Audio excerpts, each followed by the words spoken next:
मराठवाड्यातलं एक मातब्बर व्यक्तिमत्व, खरं तर महाराष्ट्राच्या मंत्रिमंडळात ज्यांनी स्वतःच्या मंत्रिपदाच्या कार्यकाळात एक पूर्ण काळ गाजवला असे काँग्रेसचे माजी मंत्री, काँग्रेसचे प्रदेश कार्याध्यक्ष यांचा नुकताच नाही म्हणता म्हणता भाजपमध्ये प्रवेश झालेला आहे। खरं तर काँग्रेसला एक मोठी गळतीच लागलेली आहे। माजी मुख्यमंत्री अशोक चव्हाण, बाबा सिद्दीकी, मिलिंद देवरा यासारखे मातब्बर मंडळींनी आता भाजपमध्ये प्रवेश केला आहे आणि त्यांच्या पाठोपाठ आता बसवराज पाटील यांनी सुद्धा आता भाजपमध्ये प्रवेश केला आहे। काही दिवसापूर्वीच त्यांच्या मूळ गावी मुरुममध्ये आगमन झालं आणि मुरुमकरांनी भरभरून त्यांच्यावरती प्रेम या ठिकाणी दिलं। आपल्यासोबत बात करण्यासाठी स्वतः बसवराज पाटील साहेब आहेत। साहेब, खूप खूप तुमचं स्वागत साम मराठीमध्ये।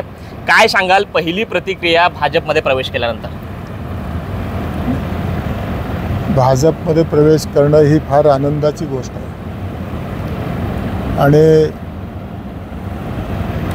आम्हाला खूप मोठा आनंद झाला आहे की देशाचे आदरणीय पंतप्रधान नरेंद्र मोदी साहेब, राज्याचे उपमुख्यमंत्री आदरणीय देवेंद्रजी फडणवीस साहेब यांच्यासोबत काम करण्याची संधी आम्हाला मिळाली, याचा आम्हाला खूप मोठा आनंद आहे। आपण ज्या पक्षामध्ये प्रवेश केलेला आहे त्या पक्षाचे सर्वोच्च नेते नरेंद्रजी मोदी ज्या पक्षामध्ये आहेत ते स्वतःच्या पक्षाला स्वतःची आई म्हणतात।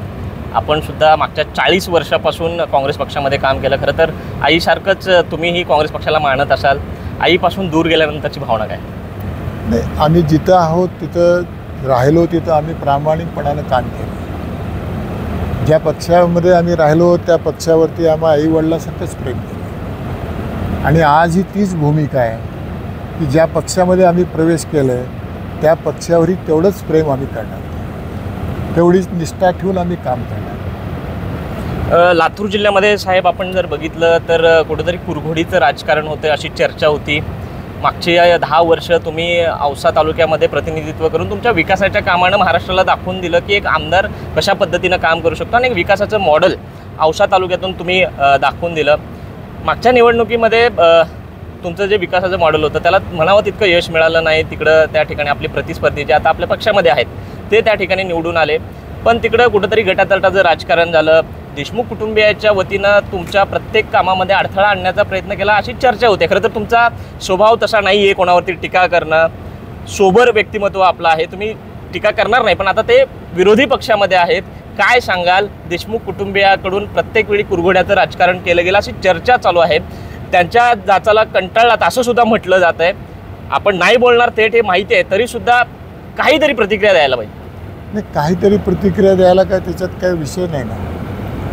निवडणुकीमध्ये जय पराजय हे असतोच, प्रत्येक वेळेला निवडणुकीमध्ये या सगळ्या गोष्टी घडत असतात आणि म्हणून नेहमी लोकांचं जे कौल आहे ते आम्ही मान्य केलं। कधी निवडून दिल्यानंतरही मान्य केलं, न निवडून दिल्यानंतरही मान्य केलं। अमित देशमुखांकडून नेहमीच वेळोवेळी पक्षामध्ये तुम्ही ज्येष्ठ आहात तरीसुद्धा जो आब राखला गेला पाहिजे तसा राखला गेला जात नाही। काँग्रेसमध्ये खरं तर एक संस्कृती आहे की मोठ्यांना मान द्यायची, ती संस्कृती कुठं तर राखली गेली जात नाही।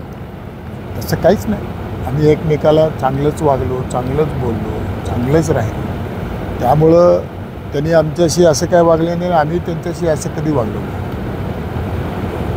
चांगलंच वागलो। पण विलासरावांचा जो एक वारसा होता, विलासरावांचं एकमेकांना जी वागवण्याची पद्धत होती ती पुढल्या पिढीमध्ये आली आहे असं वाटतंय तुम्हाला? नाही, हे त्यांना विचारलं पाहिजे, मला कसं विचारता येईल? त्यांना आपण विचारा। साहेब, काँग्रेस पक्षामध्ये मागच्या 40 ते जवळपास 45 वर्षापासून आपण काम करत आहात। काँग्रेस पक्ष हा गांधी, नेहरू, आंबेडकर ह्या विचारानं झपाटल्यागत आपण काम केलात आणि एक सेक्युलर विचार घेऊन काँग्रेस पक्ष स्वातंत्र्यपूर्व काळापासून काम करतोय, त्यामध्ये आपण सहभागी होतात। आता आपण भाजप पक्षामध्ये प्रवेश केलेला आहे। भाजपने नेहमीच स्वातंत्र्यवीर सावरकरांच्या विचारांचा पुरस्कार केलेला आहे, गोळवळकरांच्या विचारांचा पुरस्कार केलेला आहे। हे ट्रान्सफॉर्मेशन कसं बघता तुम्ही? नेहरू, गांधी, आंबेडकर हा विचार एका बाजूला, सेक्युलर विचार एका बाजूला आणि कट्टर हिंदुत्ववादी विचार असणारा सावरकर, गोळवळकरांचा हा जो विचार जो आहे त्या ट्रान्सफॉर्मेशनकडे तुम्ही कसं बघता? कुठेतरी वैचारिक गोंधळ होण्याची शक्यता वाटत नाही तुम्हाला? याच्यामध्ये वैचारिक गोंधळ कसल्याही प्रकारचं नाही। या सगळ्यांचे जे विचार आहेत ते देशाच्या हिताचे आहेत आणि म्हणून जो विचार देशाच्या हिताचा आहे त्याचं आपण समर्थन केलं पाहिजे, असं या मताचं आम्ही आहोत। आणि सबका विकास सबके साथ, सबका साथ सबका विकास, हे नरेंद्र मोदी साहेब जे म्हणतात तो विचार खऱ्या अर्थानं देशाच्या हिताचा आहे. सर, माझ्या प्रश्नाला तुम्ही बघायला देताय. गांधी आंबेडकर विचार एका बाजूला आणि सावरकर गोळवळकर विचार एका बाजूला. एवढे दिवस तुम्ही गांधी आंबेडकरांच्या विचारांचा पुरस्कार केला, नेहरूंच्या विचारांचा पुरस्कार केला आणि आता आपल्याला सावरकर आणि गोळवळकरांच्या विचारांचा पुरस्कार करावा लागणार आहे. याकडे कसं बघता?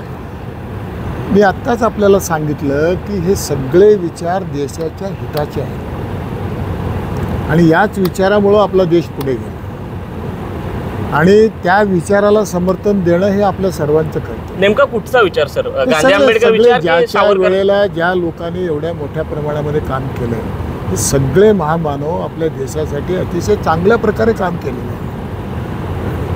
सगळेच महामानव. सर, आपण बघतोय की धाराशिव लोकसभेसाठी आपण काँग्रेसमधूनही इच्छुक होतात. तसा प्रस्तावही झालेला होता आणि आता भाजपमध्ये गेलेला आहात. खरं तर ती जागा महायुतीमध्ये शिवसेनेकडे येते, पण शिवसेनेचे 2 गट त्या ठिकाणी पडलेले आहेत. आपण धाराशिवच्या लोकसभेसाठी इच्छुक आहात. खरं तर कालच भाजपच्या लोकसभेच्या उमेदवारांची पहिली यादी जाहीर झालेली आहे. महाराष्ट्रातल्या उमेदवारांचा त्यामध्ये सहभाग नाही आहे. दुसऱ्या यादीमध्ये नाव येईल किंवा जर भाजपनं उमेदवारी दिली तर आपण त्या ठिकाणी लढण्यास इच्छुक आहात. पक्षाने निर्णय घेतल्यानंतर आम्ही निवडणूक लढवायचं काय अडचण नाही. निवडणूक लढवू. जे जबाबदारी पक्षानं देईल ती जबाबदारी आम्ही पार पाडणार. धाराशिव जिल्ह्याचे भूमिपुत्र आहात, वाटतंय निवडणूक लढवाविषयी म्हणून? कार्यकर्ता पक्ष म्हणल्यानंतर कोणालाही निवडणूक लढण्यासाठी काही अडचण नसते. निवडणूक लढू शकतो.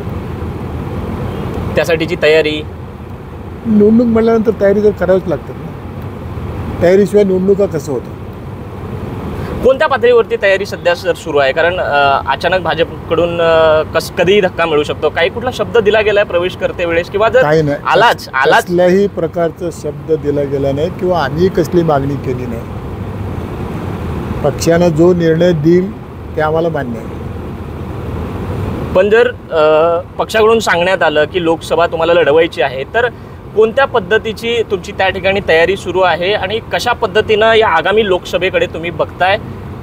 कशा पद्धतीनं विजयाच्या दृष्टिकोनातून तुम्ही त्या ठिकाणी बघताय? आज संपूर्ण देशामध्ये नरेंद्र मोदी साहेबांचं जे काम आहे, जे कार्य आहे, त्यांचं जे नेतृत्व आहे, त्यांचं जे करिश्मा आहे हे खूप मोठ्या प्रमाणात आहे आणि म्हणून निवडणुकीमध्ये याच गोष्टीवर आमच्या देशभरामध्ये निवडणुका होणार आहेत. त्यांनी जो केलेलं 10 वर्षातलं काम आहे, त्यांनी जे दिलेलं नेतृत्व आहे, या सगळ्या गोष्टीवरच निवडणुका आम्ही करणार आहोत.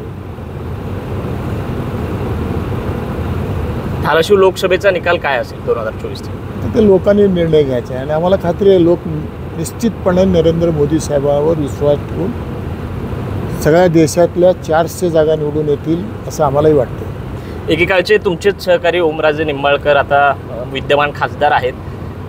एक ज्येष्ठ नेता म्हणून तुम्ही त्यांच्या कामाचं कशा पद्धतीनं परीक्षण कराल आणि लोकसभेमध्ये जात असताना त्यांच्या विरोधामध्ये तुम्हाला आता मतं मागायची आहेत, कसं बघता त्यांच्या कामाकडे मागच्या 5 वर्षात? आता 5 वर्षामध्ये त्यांनी केलेलं काम निवडणुकीच्या व्यासपीठावरून आम्ही सांगतो. आज ते सांगण्याची गरज आहे मला असं वाटतं. निवडणूक ज्या वेळेला सुरुवात होईल निवडणुकीच्या व्यासपीठावरून आम्ही बोलत राहू. नक्कीच धन्यवाद पाटील साहेब. तर हे होते बसवराजजी पाटील आणि आगामी धाराशिवची जी लोकसभा आहे त्या ठिकाणी जर पक्षानं तिकीट दिलं तर नक्कीच पूर्ण ताकदीनं ती निवडणूक लढवू आणि मोदीजींच्या विचारानं ती जी सीट आहे ती निवडूनसुद्धा आणू अशी खात्री या ठिकाणी आपल्याशी बोलताना त्यांनी व्यक्त केलेली आहे. विश्वभूषण लिमये, साम टीव्ही न्यूज, मुरुम. देश विदेशातील प्रत्येक घडामोडींचे लाईव्ह अपडेट मिळवण्यासाठी आता साम टीव्हीच्या सर्व सोशल मीडिया प्लॅटफॉर्मला लाईक, फॉलो आणि सबस्क्राईब करा. तसंच सर्व नोटिफिकेशनसाठी बेल आयकॉन प्रेस करायला विसरू नका.